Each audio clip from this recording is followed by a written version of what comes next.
வணக்கம். எண்ணூர் அனல்மின் நிலைய திட்டம் விரிவாக்கம் சம்பந்தமாக தமிழ்நாடு மின்சார வாரியமும் தமிழ்நாடு மாசு கட்டுப்பாடு வாரியமும் இணைந்து சமீபத்தில் மக்கள் கருத்து கேட்பு கூட்டம் நடத்தியது. இந்த திட்டம் என்பது மிகுந்த சந்தேகத்திற்கு இடமான வகையில் மூடு மந்திரமாகவே பார்க்கப்படுகிறது.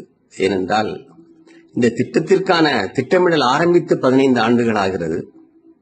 அதிலும் ஒப்பந்தம் வழங்கப்பட்டு 10 ஆண்டுகளாகி 11 ஆண்டுகள் நடந்து கொண்டிருக்கிறது. அந்த நிலையில் 3 முறை ஒப்பந்தங்கள் வெவ்வேறு சூழலில் ரத்து செய்யப்படுகிறது. ஆனால் அனைத்திலும் காலதாமதம் என்பது முக்கிய குறிக்கோளாக இருப்பதாக நாம் அறிகிறோம்.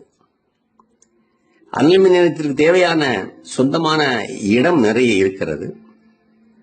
அனைத்து வசதிகளும் அருகே அமைந்துள்ளது. போதுமான நிதி ஏற்பாடு செய்யப்பட்டிருக்கிறது. அனல்மின் நிலையம் நடத்துவதற்கான ஒப்புதல் அனைத்து துறைகளிலுமிருந்து பெறப்பட்டிருக்கிறது. இவ்வளவு இருந்தும் மேலும் திறமையான ஒப்பந்ததாரர்கள் இருக்கிறார்கள். அதிலும் குறிப்பாக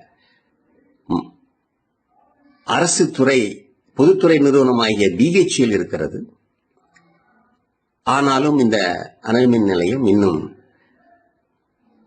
கட்டி முடிக்கப்படவும் இல்லை,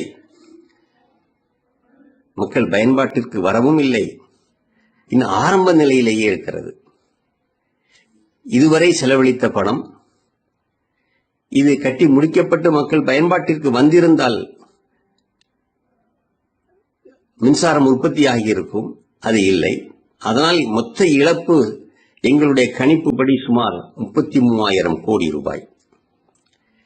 இது தமிழ்நாடு மின்சார வாரியத்திற்கான இழப்பு மட்டுமில்லை, தமிழ்நாடு அரசினுடைய இழப்பும் ஆகும். என்ன நடக்கிறது? ஏன் இந்த காலதாமதம்? அனைத்தும் இருந்தும்